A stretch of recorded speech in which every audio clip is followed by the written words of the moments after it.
capacity, no? Nagsimula po tayo niyan, iisang lab lang natin at 2,000 po yung ating natetesting. Now, ito naman po yung health system capacity at ito po yung quarantine facility bed capacity occupancy over time. Nababalita po kasi na nagkukulang daw po tayo ng hospital beds. Well, ito pong graphs na ito nagpapakita na hindi po totoo yan. Now, tatlo po ang kulay nito, no? Yung dark blue po, yan po yung okupadong mga kama. Yung light blue, yan po yung bakanting mga kama. At yung gray po, ayan po yung mga unreported na po pwede pang gamitin nga po, no, kung kinakailangan. Makikita nyo po, napakadami po nating hospital bed capacity, no, dito sa graph na ito. Ito po yung suma total ng light blue at ng gray.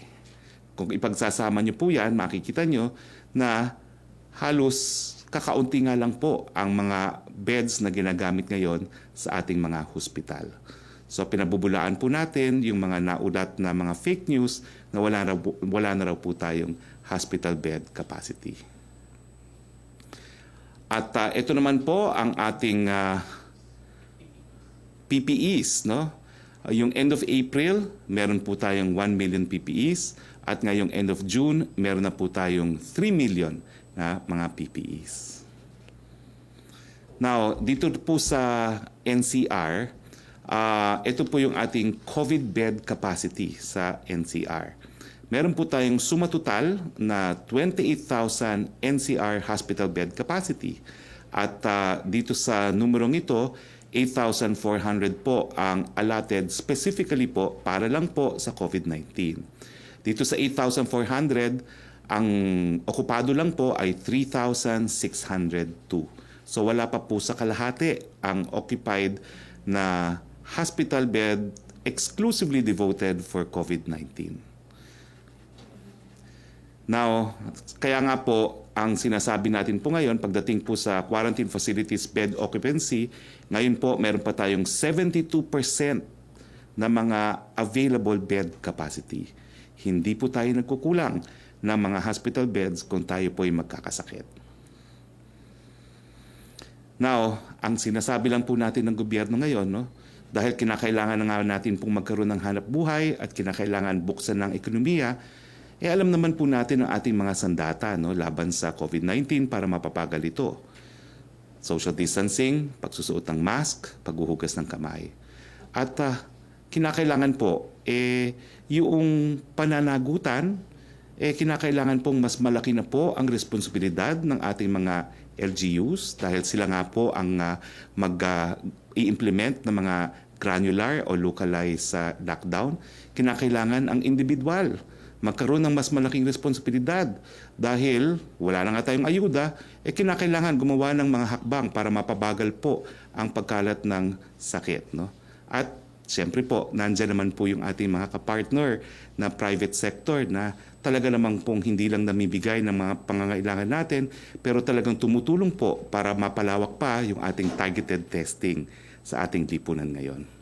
Kasama naman po natin sa estratehiya na pagbubukas ng ekonomiya, bukod dito sa basic minimum hygiene, yung pag-aalaga po sa ating mga vulnerables. Yung mga buntis, mga may sakit na comorbidities na tinatawag, at yung mga elderly. Kung ang mga vulnerables po ay mananatili sa tahanan, kung lahat tayo ay mag-observe ng minimum health standards, at kung ipagpapatuloy ng mga lokal na pamahalaan ang localized or granular lockdowns, po pwede po talaga natin buksan ang ekonomiya, po pwede na tayo maghanap buhay at mapapababa rin po natin ang mga namamatay na dahil po sa sakit na COVID-19. Balitang IATF naman po tayo, no? Naaprubahan po kahapon ng IATF ang Resolution number 52. Lumabas po ito kahapon sa ating press briefing na nalathala na may mga nagkasakit na raw po sa DIPO. At dahil dito po, inaprubahan po ng IATF yung rekomendasyon ng DOTR na suspendihin muna po ang operation ng MRT-3 sa loob po ng 5 araw simula po ngayong araw nito. Ito po ay para matest ang lahat ng mga empleyado sa pamamagitan ng PCR at bukod pa po doon ay para po magkaroon sila ng mga minimum requirements na magtatrabaho na lahat po ay negatibo sa testing. Now, pangalawa, meron pong pagbibigay ng prioridad sa disinfection ng mga pasilidad ng MRT3. No? Kailangan po talaga pansamantalang itigil ang operasyon, hindi lang po para matesting, kundi para rin magkaroon ng disinfection ng ating mga tren. Pangatlo, magkakaroon naman po tayo ng bus augmentation. Ito po ay pinangako ni GM Jojo ng MMDA para naman po yung mga pasahero ng MRT3 ay hindi naman po mahirapan sa humanap ng kanilang mga sasakyan. Meron po tayong 70 buses para sa MRT3 bus augmentation program at may fixed dispatching interval na kada 3 minuto. Ito po ay ayon sa DOTR. Dagdag pa ng DOTR, 150 buses ang i-deploy para 190 po, I stand corrected. Dagdag pa po ng DOTR, 190 buses ang i-deploy para sa EDSA busway service na nagsisilbi sa mga pasahero mula Monumento hanggang Parañaque Integrated Terminal Exchange. Isang mini loop naman po ang magsisilbi sa mga pasahero mula Timog Avenue hanggang Ortigas kung saan pinayagan ng shuttle minibus service na mag-pick up at mag-drop off ng pasahero sa curbside. Inaprubahan din po ang mga rekomendasyon ng Department of Agriculture para sa pagpapatupad ng whole-of-nation approach para mapigilan ang pagkalat ng bagong strain ng G4H19N1 o ang swine flu virus. Ang unang rekomendasyon po ang paglalagay ng interagency surveillance mechanisms para sa mga swine farm at mga manggagawa, lalo na sa mga regularly exposed sa mga baboy. Pangalawang rekomendasyon, ang mga may kinalaman na ahensya ng pamahalaan, partikular ang DOH, DA at ang Bureau of Customs ay inatasan na mahigpit na ipatupad ang Republic Act Number 10611 o ang Food Safety Act of 2013. Inaprubahan din po ng mga miyembro ng IETF ang mga sumusunod na rekomendasyon ng Technical Working Group on the Entry of Foreign Nationals. Meron din po nagtanong nito kahapon. No? Una, ang pagbuo po sa Sub-Technical Working Group on Travel. Pangalawa, ang pag-alis sa suspensyon ng non-essential na mga biyahe ng mga Pilipino. Kaugnay nito, lahat ng travel restrictions na may kinalaman sa outbound travel ng mga Pilipino ay inalis na rin po. Huwag muna po tayong tumalon sa tuwa. Bawal pa rin po at bawal pa rin ang turismo, pero ang mangyayari po ay pagbabiyahe, meron po tayong mga requirements na dapat ipakita sa ating Bureau of Immigration. Lahat ng mga outbound non-essential na mga biyahe ng mga Pilipino ay isasilalim po sa sumusunod na kondisyon. Unang-una po, pagbigay ng confirmed round-trip ticket sa mga biyaheng mga may tourist visas. Pangalawa po, may sapat na travel at health insurance para sagutin ang mga gastos sa rebooking at accommodation kung sakaling ma-stranded at magpapagamot sa ospital kung sakaling may impeksyon, kung saan ang halaga ay sasabihin po ng Department of Tourism. Pinapayagan makapasok o allowed entry sa papuntang bansa na ayon sa travel, health at quarantine restrictions. Ibig sabihin, wala pong ban para sa mga Pilipino yung mga pupuntahan natin. Tapos po, pagbigay ng isang deklarasyon kung saan nakasaad ang risk na kasama sa pagbabiyahe tulad na delay na biyahe, pabalik na bansa, pagbalik sa yung magsasign po sila ng declaration na alam po nila yung risk ng kanilang pagbabiyahe. Pagbalik sa Pilipinas, sundin ang guidelines ng mga returning overseas Filipino of the National Task Force. Ito po yung magpapa-PCR at quarantine muna habang hindi pa po lumalabas ang resulta ng PCR test. Naglabas din ng updated guidelines for barbershops and salons, ang DTI. Ito po ang akin sinabi kahapon, no? Kung matatandaan po natin na nung Biyernes na hindi na limited sa basic haircutting services ang serbisyong maibibigay ng mga barbero at mga parlors. Well, sabi ko po, antayin natin yung guidelines na kanilang ilalabas. At ito na nga po yung mga guidelines. So ano po yung salient points ng DTI Memorandum Circular Number 2038? Well, una po, ang mga barbershops at salons ay pinapayagang gumawa ng lahat ng haircutting services at hair treatment services sa ilalim ng GCQ. Sa mga lugar na nasa MGCQ, pinapayagan ng haircutting, ang hair treatment services, pati na din po ang nail care services, basic facial care tulad ng makeup, eyebrow threading, eyelash extension, at facial massage, at iba pang basic personal care services tulad ng waxing, threading, shaving, foot spa, at hand spa. Ipatutupad ang mga ito sa ilalim ng mahigpit na protocol sa hand sanitation, face mask or face shield, guantes, at sterilized equipment. Pumunta naman po tayo sa operating capacity. No? Sa ilalim po ng GCQ, 30% ang operating capacity sa barbershops at salons at 50% naman po sa MGCQ. Ito ay hanggang 15 ng Hulyo ng taong kasalukuyan. Simula ng 16 ng Hulyo, ang operating capacity sa GCQ ay magiging 50% na po, samantalang 75% naman po ang capacity ng MGCQ. Ngunit kinakailangan pa rin po sundin ang physical distancing at prescribed minimum health protocols. Ito po yung mga tinatawag nating mandatory health standards and protocols para po sa mga barbero at mga parlor.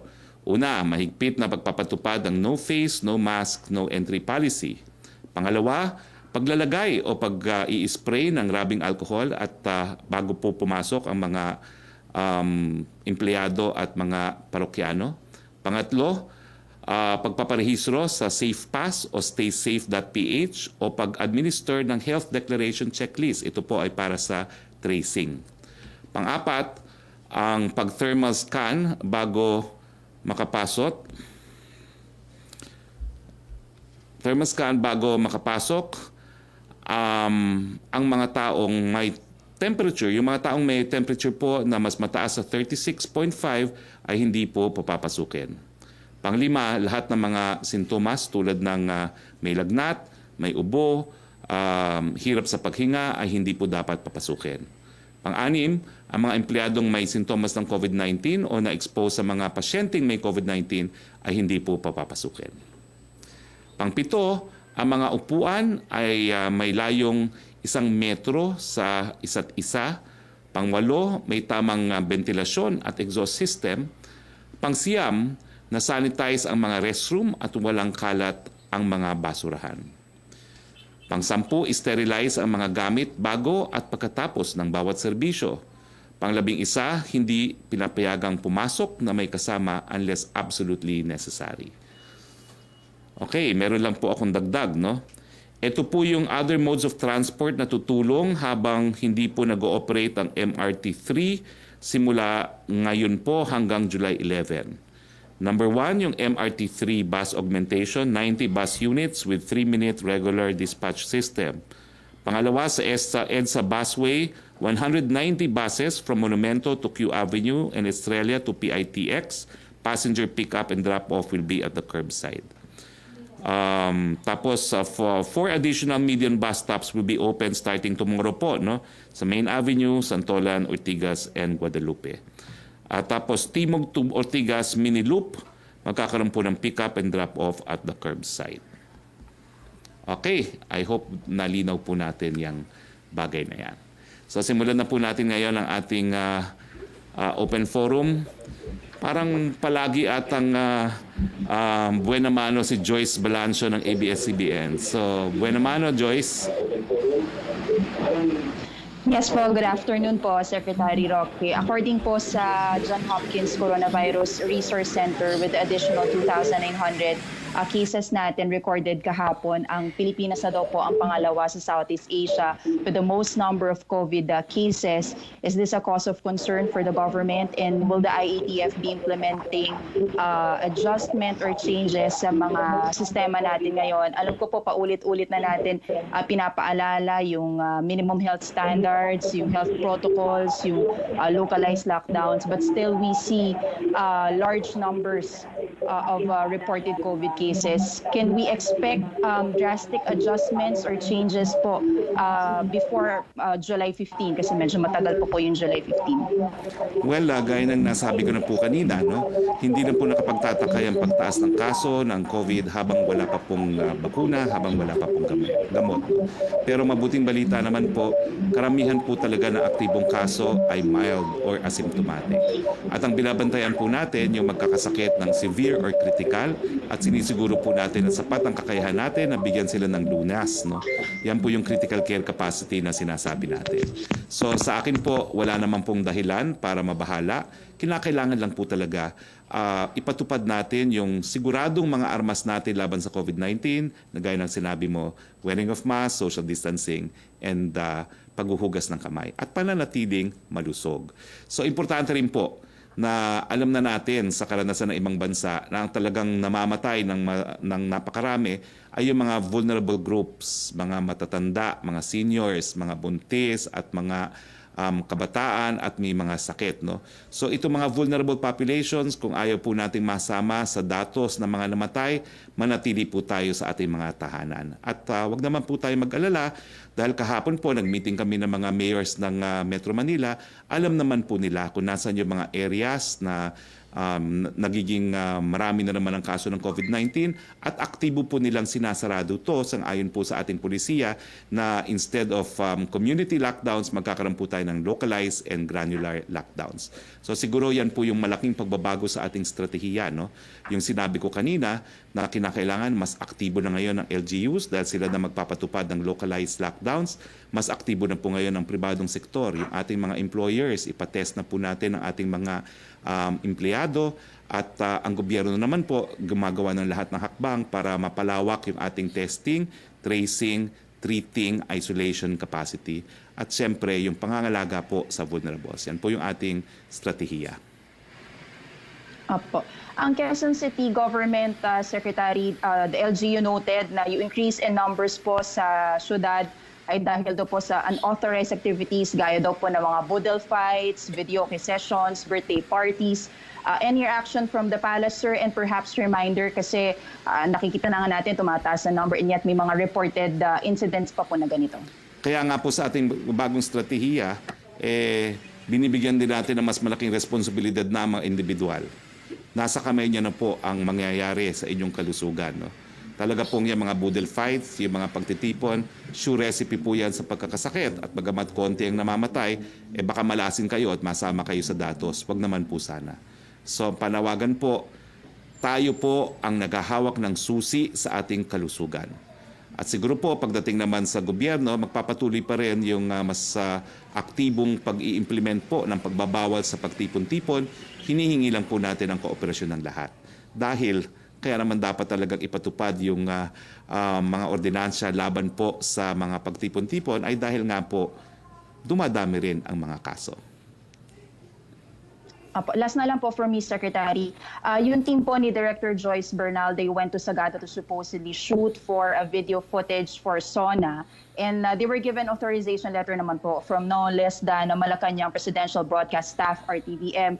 But they were rejected by the Sagada LGU because of their policy of non-entry of non-residents po ng Sagada to prevent virus from coming in. May panawagan po ba ang Malacanang sa Sagada LGU? And iduktong ko na rin po, no, since you've mentioned that we will be expecting a public address from President Duterte from Davao City today. Until when po mananatili si Pangulong Duterte sa Davao City, and will he be having some activities there po? Well, dun sa tanong mong una, ridispeto naman po ni Joyce Bernal at ng RTVM ang desisyon ng Sagada. Iniulit ko po, meron naman pong health certificate at travel authority po si Joyce Bernal at yung mga kasama niya. No? Pero nung hindi sila pinapasok, di naman po sila nagpumilit, umuwi na lang po sila. No? Yan po yung una. No? Ang pangalawa po, magtatalumpati nga po at magmimensahe ang Presidente galing sa Davao. Ang inaasahan ko po ay for the rest of the week, nandun po si Presidente. Ang susunod pong press briefing sa Huwebes ay galing po sa Davao. Ano po activities po ni President Duterte? That's why he has to stay for a week sa Davao po. Well, meron po kaming pagpupulong at inaasahan ko rin po na meron kaming separate na pagpupulong sa Wednesday kung maipapasok po ako sa schedule, pero puno nga po yung schedule. No? But I will give you an update po on the President's schedule. Siguro po pagdating na ng Davao dahil paalis naman po kami right after this press briefing. Thank you, Secretary. Thank you very much, Joyce. Yusek Roque, please. Good afternoon, Secretary. Tanong mula kay Francis Wakefield ng Daily Tribune. Natanong na po ni Joyce about yung visit po ni Direct Joyce Bernal sa Sagada. Yung second question po niya, you said earlier that President Rodrigo Duterte will address Nation Tuesday night. Ano po yung ina-expect na magiging laman ng kanyang address? Will he also be joined by other members of the cabinet, IATF? Sino-sino daw po sila? Well, inaasahan po natin na magre-report muli sa bayan ang ating Chief Implementer, Secretary Galvez. Si Secretary Duque po magre-report din po. At kasama rin po si Secretary Anyo na magre-report din. At si Secretary Lorenzana po. No? At ang inyong abang lingkod po. No? So, yun naman po yung usual na nag-uulat sa bayan kapag nag-uulat sa bayan din po ang ating Presidente. From Hannah Sancho ng SMNI, inaasahan na magiging desisyon ng Kamara sa ABS-CBN franchise hearing ngayong linggo. Ano po ang nais iparating na mensahe ng palasyo sa mga mambabatas na boboto kaugnay nito matapos yung ilang hearing na isinagawa sa Kongreso? Nasabi ko na po yan at talaga naman ang posisyon po ng Presidente, neutral po siya pagdating sa ABS-CBN. Humingi na po ng tawad sa kanya, pinatawad na niya, neutral po siya, vote according to your conscience. Thank you very much. Yusek, si Maricel Halili po ng TV5. Hi sir, magandang hapon po. Sir, follow-up lang po dun sa study ng Johns Hopkins na number 2 yung Philippines sa Southeast Asia. Do you think this time it's a fair assessment na pumapangalawa tayo sa Indonesia? And aside from this, sir, you mentioned kasi last week that we are winning the battle against COVID, especially hindi natin na-meet yung 40,000 na target or na prediction rather ng UP. But then they have another prediction, 60,000 by July and 100,000 by August. So ano po yung tingin Lilinawin niyo ko dito, po sir? Naniniwala pa rin po ako at nais ko maniwala na tayo po'y nagwawagi pa rin. No? Dahil nga po napababa natin ang mga namamatay sa sakit na ito, napababa natin yung pagkalat ng sakit na ito, nag-plateau po tayo at 7 days. Sana po mas mapahaba pa natin yung ating case doubling rate. No? At siyempre po yung positivity rate na pinakita natin, no? 6 to 7% lang po ang nagpa-positive for every 100,000 na tinitest natin. At napakalaki pa po ng ating capacity to provide hospital services dun sa mga magkakasakit. So I will always say we are winning against COVID-19. Siguro po dun sa mga ayaw maniwalang nananalo tayo, sige po sa inyong mga personal na paninindigan, tanggapin nyo po yon. Pero habang hindi po namamatay ang tao, habang meron po tayong kapasidad na magbigay ng medical na lunas sa mga nagkakasakit, hindi ko po matatanggap na tayo po ay hindi nananalo dito sa sakit na ito. Pasensya na po dahil nakikita naman natin ang datos. Hindi po tayo nag-iimbento ng datos, pero buhay pa po tayo. Karamihan ng mga nagkakasakit. At sa akin po, dapat ikatuwayan, no? Na natuto na po ang ating mga frontliners at nagpapasalamat tayo sa mga frontliners kung anong dapat gawin sa mga nagkakasakit na kritikal.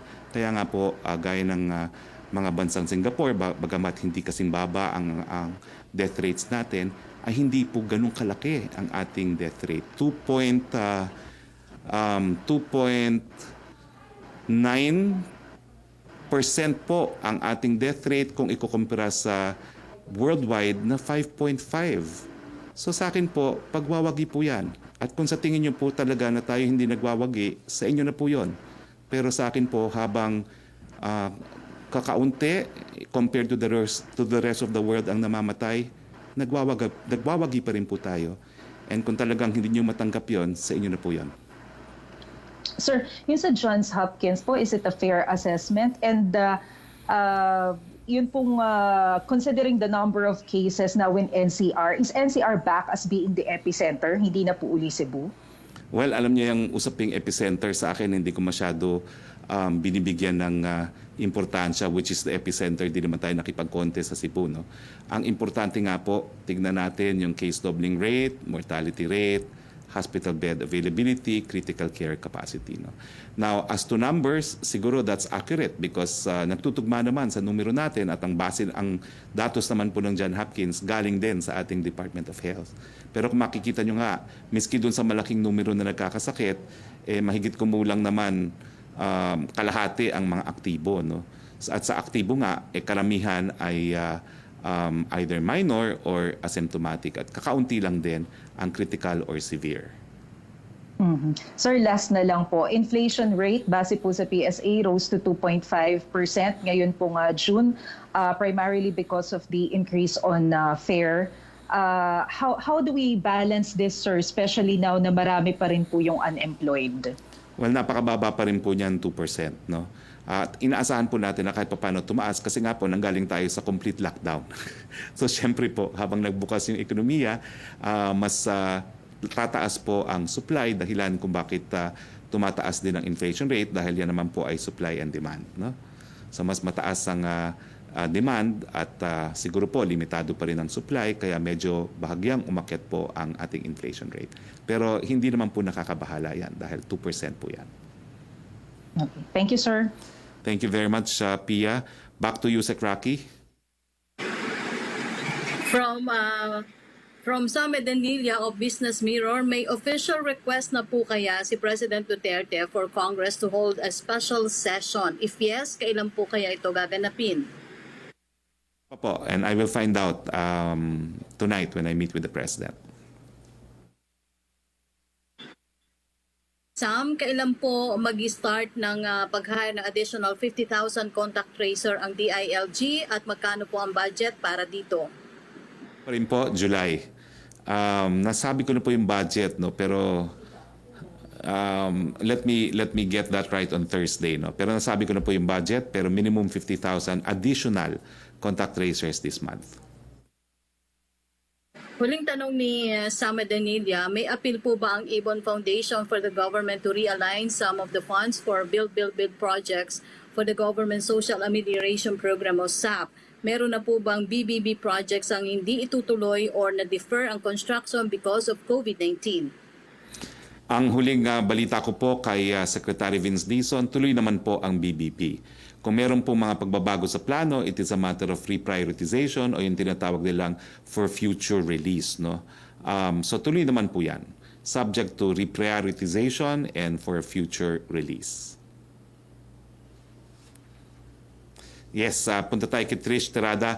Sorry Maricel ha, palagi ko kayong, para kayong magkapatid kasi ni Pia, no? Kaya palagi kong nako-confuse kayong dalawa. But sorry, that was Maricel Halili kanina and now it's Trish Terada of CNN. Hi, Secretary. Good afternoon po. Sir, as early as now, dahil po dun sa makikita ang pagtaas ng mga kaso, meron po mga ilan na nakakot o nag-e-express ng takot na sa fear, fears. Well, meron dyo choppy ka, no? Pero parang ang tanong mo, dapat bang matakot sa increase ng numero? Well, ang sagot ko po, hindi naman po, no? Dahil unang-una nakikita po natin talagang an overwhelming majority of the cases involve mild or asymptomatics, no? At ang ating kapasidad, napakalaki pa po na magbigay ng medical care, no? 72% pa po ang available natin na bed occupancy, no? Pero karamihan po ng mild at asymptomatic hindi na po kailangan i-hospital, no? So hindi naman po dapat ikabahala yan, pero dapat pa rin magpursige, social distancing, wearing of mask, and paghuhugas ng kamay. Sir, sorry, my line was quite bad. Actually po, sir, meron pong mangilan-ilan na nananakot o nag-e-express po ng takot na dahil dun sa mga iba-ibang information na kumakalat na baka daw po bumalik tayo sa ECQ. Your message, sir, doon sa mga nagpapakalat. Well, ang masasabi ko dyan, establish po ang ating criteria pagdating sa mga classification. Case doubling rate, ang ngayon po, plateau tayo at 7, and critical care capacity. Pero ngayon po, tignan nyo po, 72% ang hospital bed availability natin. No? So, kung nagpa-plateau naman po ang ating case doubling rate na 7 days, stable siya, at marami po tayong critical care capacity, kaya natin gamutin, hindi naman po dapat tayo bumalik sa mas ma-stricto pang quarantine dahil dumating na po talaga tayo sa punto na kinakailangan na natin maghanap buhay lahat. Secretary, sinasabi ko on nga po, another... yes po, go ahead, Another topic po, we wish to ask for Malacanang sa pagkakapatay and pagkakalit nitong 15-year-old na babae sa Ilocos Sur involving two policemen. Naturally, sir, it's part outrage, marami nagalit, and many have also expressed concern nitong mga policemen. And I think, sir, what's also quite bothering is, aside from dito sa dalawang policemen na nag-rape, hindi po sila nabigyan ng karampatang tulong when they sought help from the police. Sir, ito po ba kaso ito, alarming po ba siya yung nagiging behavior of the police nitong mga nakaraang araw, considering, sir, na sabi nga po nababanggit na mas mataas yung sweldo nila ngayon, or is this just a case of bad apples po? Well, I think una-una, no, hayaan muna natin imbestigahan ang pagpatay na ito ng NBI. Kapag pulis po ang akusado, NBI po ang nag-iimbestiga para patas po ang investigasyon. So, wag po kayong mag-alala. Na nagsimula na pong investigasyon, and I will personally communicate with the OIC NBI Director Distor, no, for the details of their investigation. Pero as you can imagine, habang nag-iimbestiga po, wala po ng detalye na po pwedeng mailabas hanggang masampahan po ng kaso ang mga akusado. So, ang tingin ko naman po, marangal po ang PNP by and large. Sila po ay profesional. Siyempre po, sa dami ng mga pulis sa kanilang hanay, siguro po may ilan dyan na bad apples na gaya sinabi mo. Pero antayin po muna natin ang resulta ng investigasyon ng NBI. Thank you, Secretary. Thank you, Trish. Back to you, Sec Roque, please. Opo, Secretary, yung tanong po ni Tuesday New ay natanong na po ni Trisha ng CNN. Ito na lang pong tanong ni Vance Fernandez with presidential spokesman Harry Roque stating we cannot afford another lockdown. Does this mean the IATF is no longer considering reimposing lockdown restrictions once again if the situation called for it? Well, unang-una, hindi lang po ako nagsabi niyan. Ang presidente na po nagsabi niyan. Ilang beses na po sinabi ng presidente yan, we cannot afford a second wave. No? Kaya nga po, pinag-iingat natin ang lahat. Now, hanggat maaari po, ang nais na natin gawin ngayon ay buksan ng ekonomiya dahil kinakailangan na po talaga ng hanap buhay ng lahat. At meron naman po tayong mga natutunang pamamaraan na habang wala pa pong bakuna, po pwede natin kumbaga mabuhay amidst the threat of COVID-19. Minimum health standards, pagbigay ng proteksyon sa mga vulnerables, at yung pagpapainting po na ating contact, yung ating testing, tracing, and treatment. Okay, Joseph Morong, please. Yes, sir, good afternoon po. Sir, yung munang sa yung non-essential travel abroad, when is this going to start? And paano yan, sir? Kasama dyan ba yung mga nurses na who have pending contracts abroad? Hindi po, kasi hindi po napaprocess pa rin ng POEA ang mga papeles ng mga nurses intending to work abroad. No? So that's the answer po. When is it effective? Well, it will be published in the official gazette and there will be 15 days po, after which it becomes effective. So this should be around August? Yes. No? Anyway, sir, yung sa COVID issue, no? You said nag-plateau tayo ng 7-day doubling rate. But we had in the past 2 days, 2,000 cases and 2,000 cases. Where do you attribute this? And remember, I have a question about the profile of these new infections. Do we have that idea, sir? And also sa bed capacity, so 72%. Are you including all the beds in the hospitals, or are you just referring to the 30% allotment in any hospital? Well, malinaw po yung ating graph na pinakita kanina, no? Meron pong 30% allotted for COVID, no? So yun po ating pinakita, yung sumatotal ng allotted beds for COVID, at malaki pa po ang available na mga beds, no? Secondly, pagdating to sa mga datos, well, alam niyo naman po ang datos, merong fresh, merong delayed. So kasama po dyan ang fresh at ang delayed. So nandyan din po yung mga bagong kaso dyan sa mataas na 2,000 na delay po dahil nga po sa verification, no, na ginagawa ng Epidemiological Bureau. Pagamat halos maliit lang po ang delay galing po sa mga laboratorio. Okay. Sir, sa SONA, what is the inclination of the President? Does he want to physically go to the House of Representatives with a minimum number of audience? Ano po yung mga so far na inilalatag na natin na mga plano? Dalawa lang naman po yung pinagpipilian nga. Pupunta sa Kongreso na kaunti lang ang mga kongresista at senador na present, or galing na lang sa Malago, no? Via online, no? Pero kung nakikita niyo po, pati ang ASEAN Summit ngayon online na, tapos yung mga pagpipresent na credentials ng mga ambassadors online na rin. So either way, it does not matter. Ang importante lang naman magulat sa Kongreso, and the Constitution does not require from where he will make the report. Would you say, sir, na ang inclination natin is online na lang? Well, I would So say far. that's a safe fallback position. Okay? Thank you Sir, very much, just one. Joseph. Sir, one last. Can I have one last, sir? Okay. Anyway. Sige, anyway. Okay. Sir, yun pong magbubukas tayo ng capacity sa GCQ, 30% to 50%. We're doing this in the face of increasing number of cases. Paano, sir, yun natin i-reconcile? Well, nasagot ko na po yan kanina, no? The cases, pwede pong dumami sila. Pero habang pinoprotektahan natin ng vulnerables, habang lahat po tayo nag-observe ng minimum health standards, at habang pinalalawak po natin ang T3 natin, kakayanin po nating mabuhay amidst COVID-19. Yan po ngayon ang dapat natin gawin, no? Some will say kinakailangan nating sayawan ang COVID-19. Kasi sa Pilipino, when you have to live with something, sayawan mo na lang, no?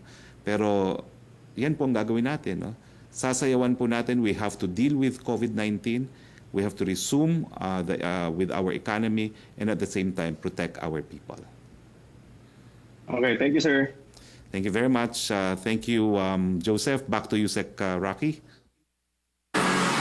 Secretary from Jopal Pelenyo of DWIC, maliban po sa ibinigay na subsidy ng pamahalaan, humiling din po ang mga contractual na health workers sa Cebu na baka pwede daw po sila mabigyan ng pagkakataong maregular. Posible po bang pagbigyan ang hiling nilang regularization, lalo na't buhay po nila ang nakataya araw-araw? I take it ang sinasabi niyo po mga government, no? Kasi kapag private naman po yan, decision po yan ng mga pribadong hospital kung magbibigay sila ng regular positions. Sa government po, we would need to pass a law either in the budget bill or a separate law for it to create more plantilla positions sa Cebu. Pero I'm sure po, ang mga kongresista na taga Cebu already know this and they know what to do kung kinakailangan magbukas ng additional plantilla for nurses. From Lowell Riquelman of Banat, Pilipinas, news, reaction po ng palasyo sa tanong ni Congresswoman Bernadette Herrera D na maaring kumita na sa bangko ng interes na aabot sa 160 million pesos ang pondo ng SAP na nakadeposito sa loob ng 2 buwan na. Ito po ay nagkakahalaga ng 100 billion pesos. If kumita po ito ng ganong kalaki, she is suggesting na pwede po bang idagdag na tulong at ayuda that could benefit another 20,000 beneficiary. Thank you po sa suggestion ng aking matalik na kaibigan si Kong BH, no? Pero ang totoo po niyan, alam naman ni Kong BH na kapag ang Kongreso ay nag-alat ng pondo, hindi physically binibigay ang pera sa line agencies to implement it. Ang binibigay po ay notice of cash allotment. Ang pera po nasa treasury pa rin. So kung meron pong interest yan, sa treasury po yan. Now, ayon po sa ating batas, lahat po ng kita ng treasury ay pupunta po sa general fund at kinakailangan pa rin po ang Kongreso maglaan ng kinitang pondo para for a specific purpose. Dahil nga po sa saligang batas, hindi po pwede gastusin ang pondo ng bayan na walang batas po na binuo ng representante ng taong bayan. Mula pa rin kay Noel, May 27 pa daw po inutos ng palasyo sa pamagitan nyo as spokes ang distribution ng SAP almost 2 months after. Hindi pa rin daw po ganun karami ang nabibigyan ng ayuda. Taliwas ito sa layunin ng relief agad up na mapabilis ang distribution at mukhang ito pa ang nagiging cause of delay sa distribution. Ay nako, sa tingin ko po, mas mabuti na tayo po ay gumamit ng teknolohiya, no? Ang balita ko po ngayon ay nakakatanggap na po sila ng mensahe sa mga cellphones nila. Meron po tayong larawan na ipapakita kung ano yung mensahe na matatanggap ng beneficiaries ng second tranche ng SAP, no, sa kanilang mga cellphone, no. Makakatanggap po sila ng mensahe kung nakapasok na yung 8,000 sa kanilang designated bank account, no. So, kaunting pasensya lang po at nagpapaumanhin po. Pero tingin ko naman, mas maganda na ginamit natin ang teknolohiya. Malay natin sa mga susunod na mga buwan, yung mga sang-ayon sa ating stimulus package, baka kinakailangan na naman tayo magbigay ng ayuda sa taong bayan, mabuti nang nandito na itong teknolohiyang ito para magamit natin, no? So, wag po kayo mag-alala. Mas mabilis naman po ang proseso kapag gumana na nga po yung kanilang electronic transfers. Pero paumanhin din po. Thank you. Punta naman tayo kay Melo Acuña. Magandang araw po, Secretary. Gaano na po kaligtas ang ating information communication technology facilities upang maiwasan ang potential ng hacking? Dahil sa dinadaan na rin natin sa mga ganitong paraan yung ating pagbibigay ng amelioration sa ating mga kababayan.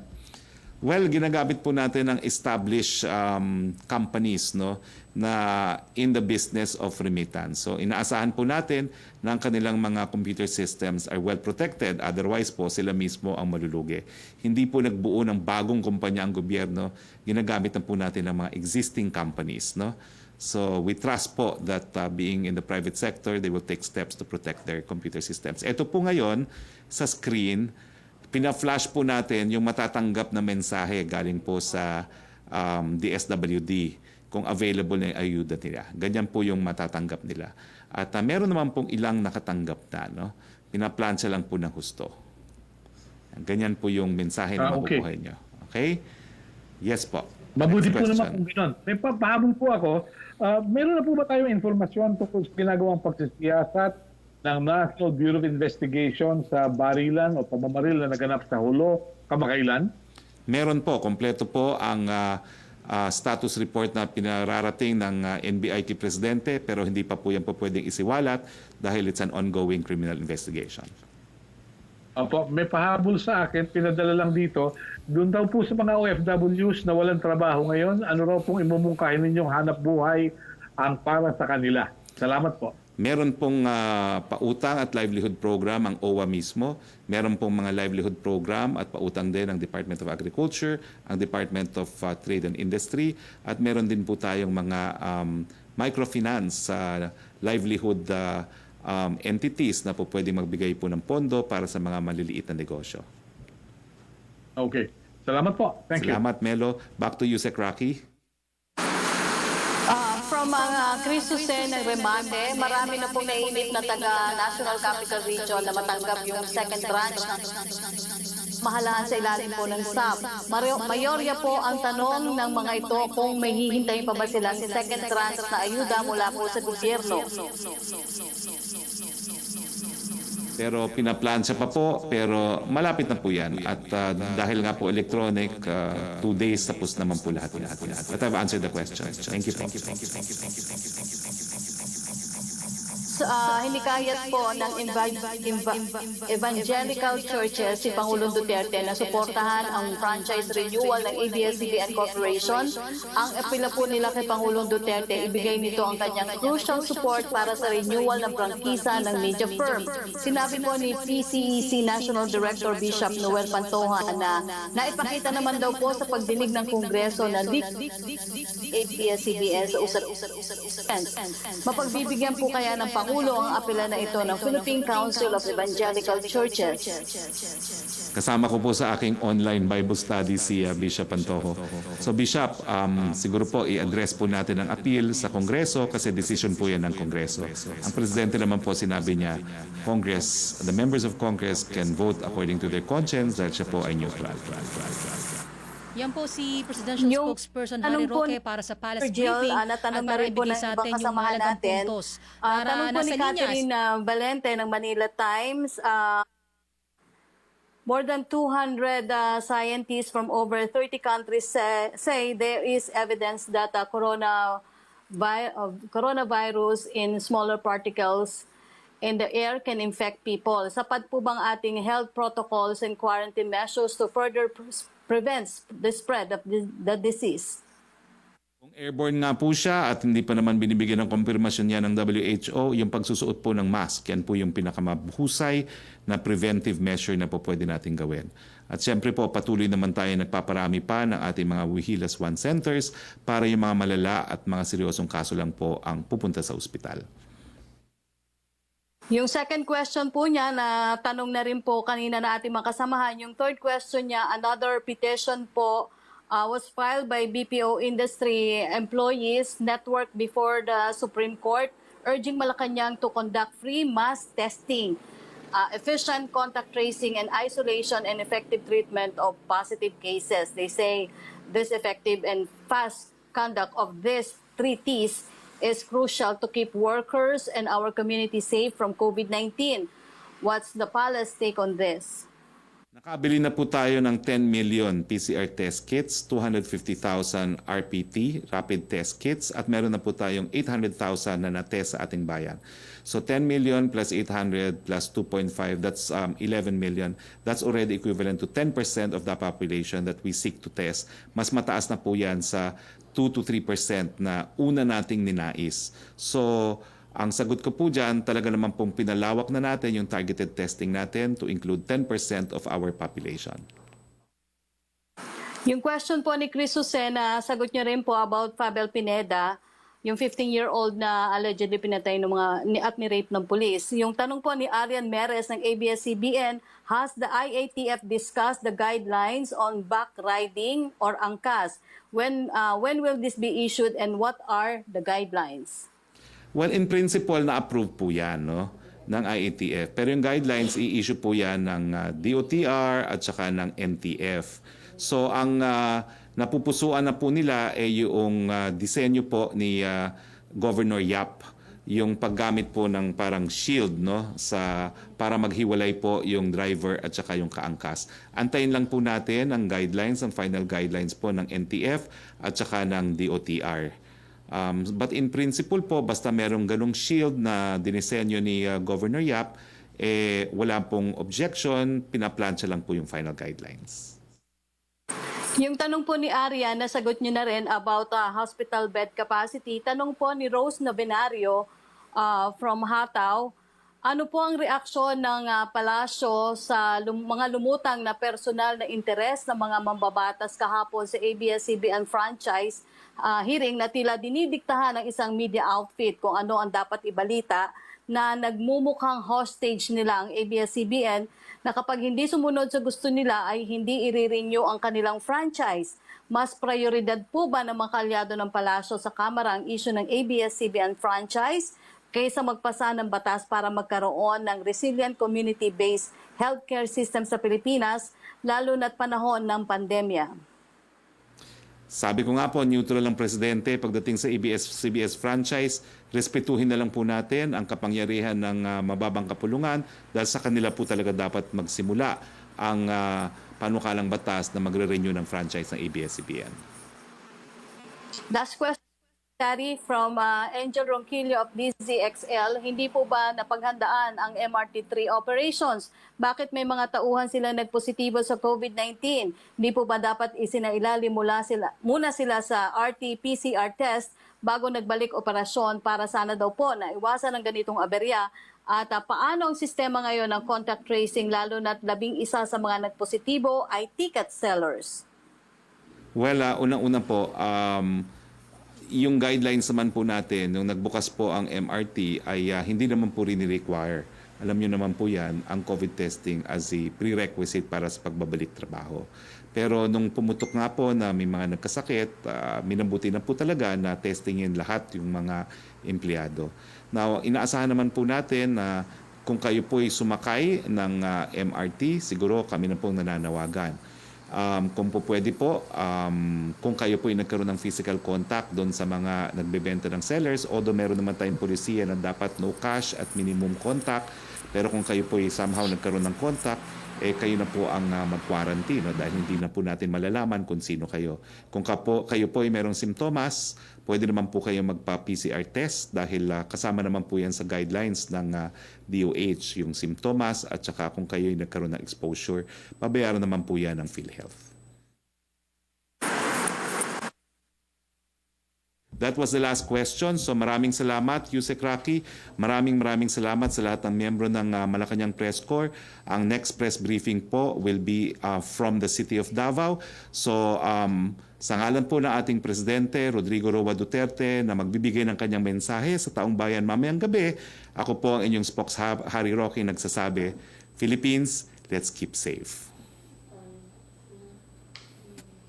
Para po sa mga lugar kung saan pinapatupad ang GCQ o General Community Quarantine, ito po ang mga dapat nating malaman para sa ating kaligtasan.